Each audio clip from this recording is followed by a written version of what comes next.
Hello everyone. I am walking, as everyone can see around me, I am walking on a path that goes through the jungle here. Through a Mayan jungle, obviously, because all of these woods were Yucatec woods back in the day. And as you can see, they're very, very dense. It's almost impossible to go through them. But the Mayans build roads like these. Obviously this here is built by contemporary humans not too long ago, but back in the day, thousands of years ago, the Mayans were building roads like these. They were going through the Yucatan jungle, north and south, east and west, and beyond, far beyond, because what was happening is that the Mayan, look at that, look at these limestones. This stone, this is calcium, this is limestone. So that's the only mineral that you can find on the Yucatan Peninsula. Why?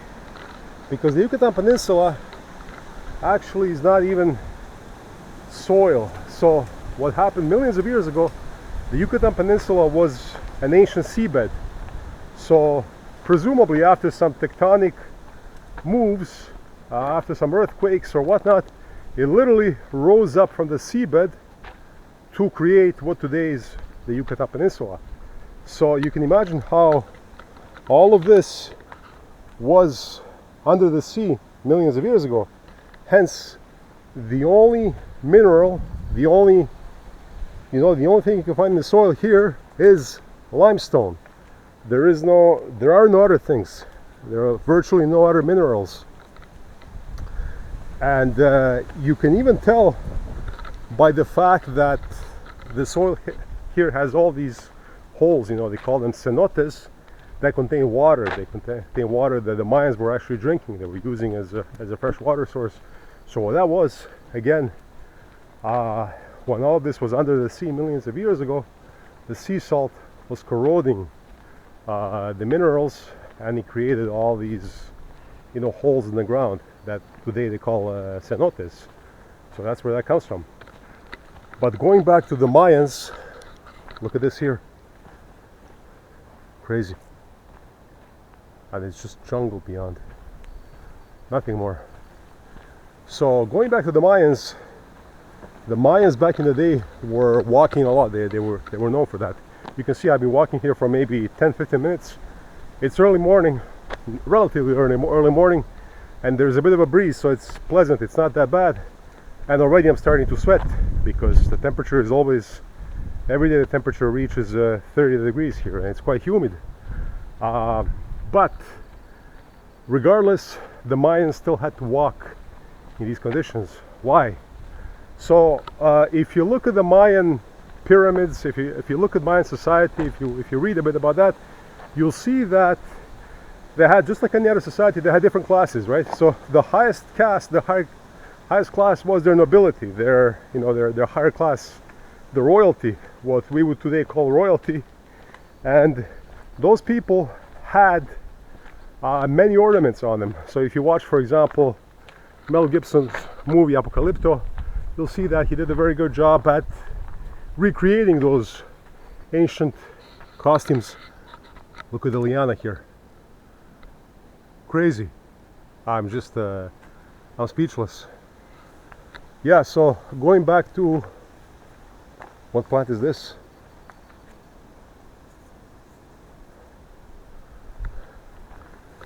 Going back to the Mayan costumes, so the Mayan attire, you could tell which class an individual was belonging to by their attire, by the ornaments on their clothes, as well as their clothes themselves. So the highest ranking class in Mayan society, their nobility, always had these dark emerald green looking things, whether they were earrings or other jewelry, or even in their hair, they had green feathers from the quetzal. The quetzal is a holy bird, was a holy bird for the Aztecs, but for the Mayans as well. So the green jewelry that you see on the Mayan higher class, on the upper castes, is jade, right? But already we said that in the Yucatan, the only mineral you can find in the ground are these white stones, you know, these calcium filled stones. It's limestone basically. So that comes from the sea, from the seabed. So where did they get the jade? Well, as it turns out, the palmetto. As it turns out, the closest place to the Yucatan Peninsula where you can get jade is Arizona, right?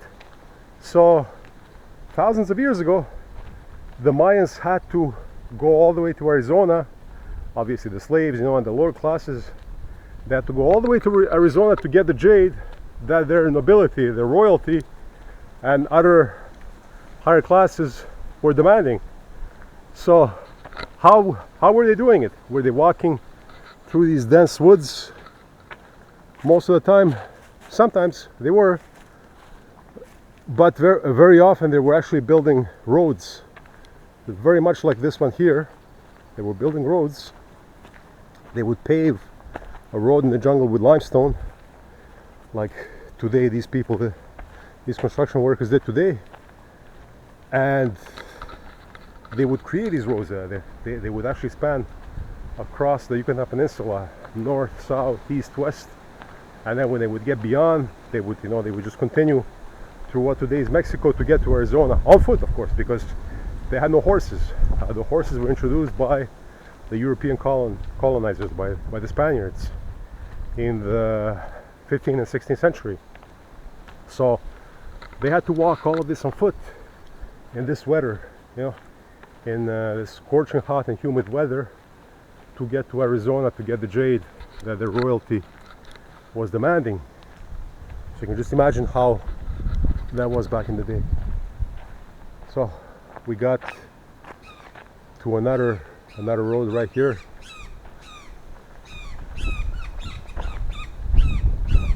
Some bird is creating a lot of noise right here. So that's what that was. I mean, you see these, you know, on in villages and countryside, you see these limestone paved roads, but they have a history. I came across a nice looking specimen of a palmetto, it's some sort of a palm tree in any case. This is a big one. I think it's one of those palmettos like these ones here that we see in the woods, except that that one there is fully grown. But what a privilege to be able to walk through these woods and to enjoy all of this, you know, the unspoiled Yucatan nature.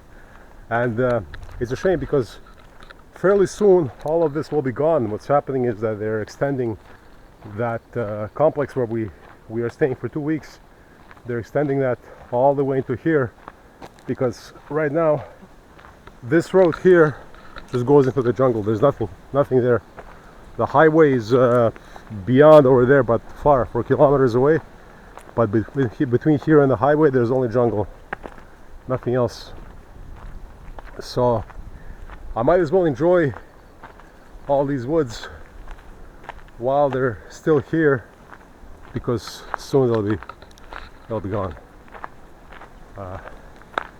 This is not part of the Siankan Reserve, so technically they can clear all of this, you know, they can log it, and that's what they're doing. But it's still a shame regardless.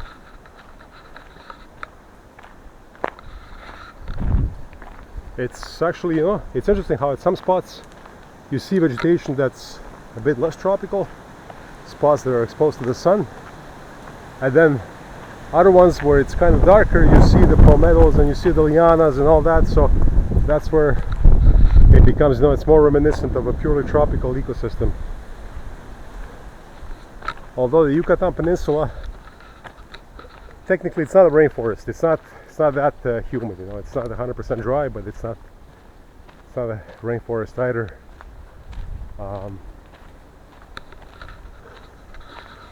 What tree is this? Interesting.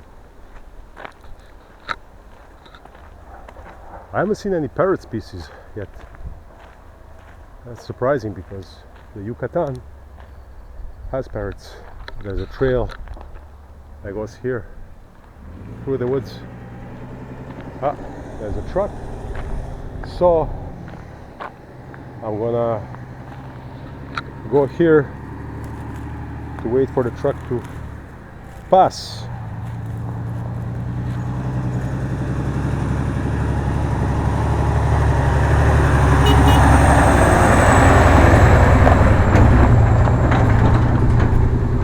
I wonder where those guys are going.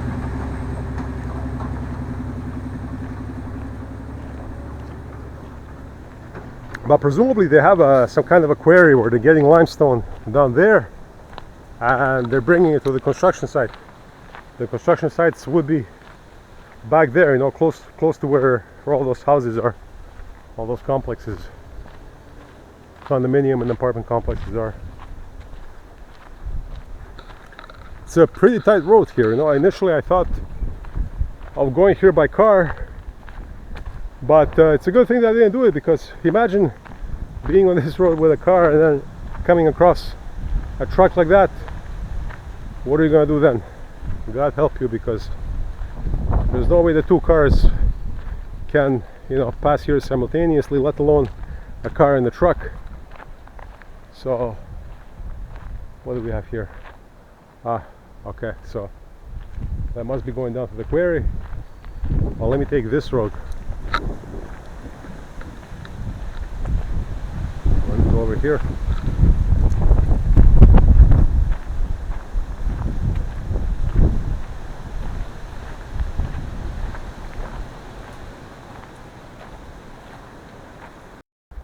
So I have come across some kind of a quarry here. This is obviously a limestone quarry, because, like I've said, it's the only mineral that you can encounter in the Yucatan. Look at this. Look at how they get the limestone out of the ground. And like I've said, you know, once you dig into the ground, you're gonna get these porous cavities. Look, that's water there. That's fresh water. That's a cenote. Practically speaking, that's what a cenote is. The cenote is that cave in the ground, because the soil is so porous here, and those caves have fresh water, drinking water. Although we are surrounded by the sea, and like I've said, the Yucatan rose up from the sea. But look how the geology is here. Look at this. That's a cenote. I think that's what they're building here. They're building a cenote for tourists to come in there and to visit eventually. Once all of this will be built up, this will be advertised as one of those many cenotes, which also serves as a quarry, because to get to the cenote you have to, you know, you have to excavate all of this, and you gotta get out all that limestone. Look at that, only limestone, nothing else. It's just white sedimentary rocks. And by the way, limestone was formed millions of years ago by sediments of mollusks in the seabed. So you know, seashells, so clams, shrimp, any type of mollusk, marine animals that would die, and then, you know, their shells, which are made out of calcium, would settle on the sea floor, and over the millions of years ago, that would become sedimentary rocks. I think I got a mosquito bite. That would become limestone eventually. But here we see how that road resumes again, a limestone paved road. Look at that.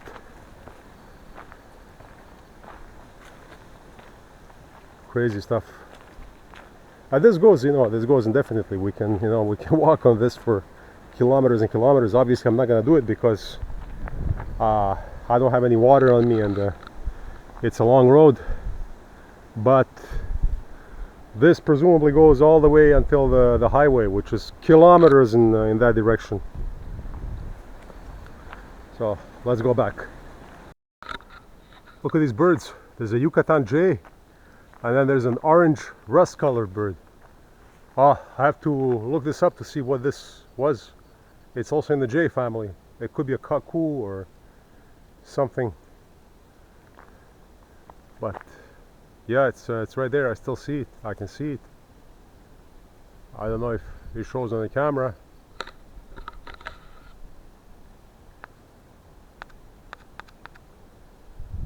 Let's see.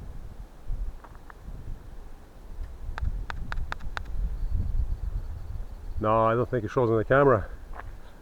Too bad, because I haven't seen this bird so far. It's not a grackle, it's not a Yucatan jay, it's not a curasao, but it is something in the jay family.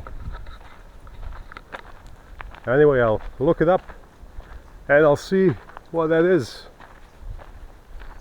That's the only way to go.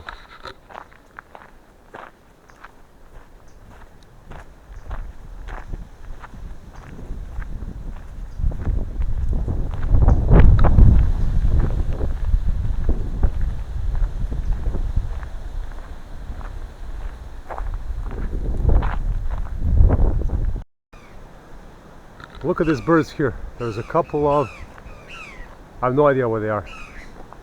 Some type of jay in the jay family. I've startled them as I walked through, and then I caught a glimpse of both of them. Let's see, where are they?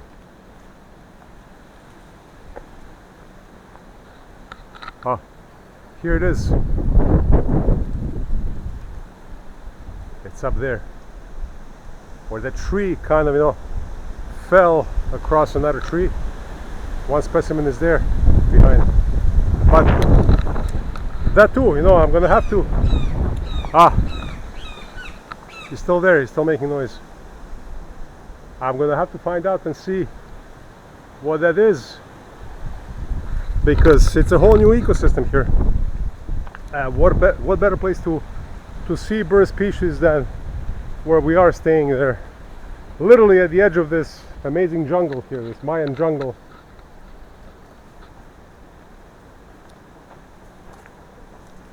Just breathtaking in every sense.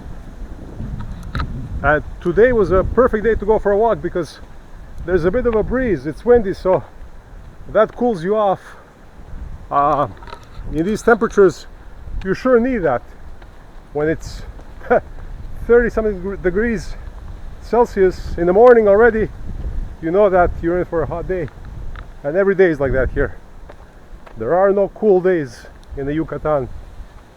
Zero.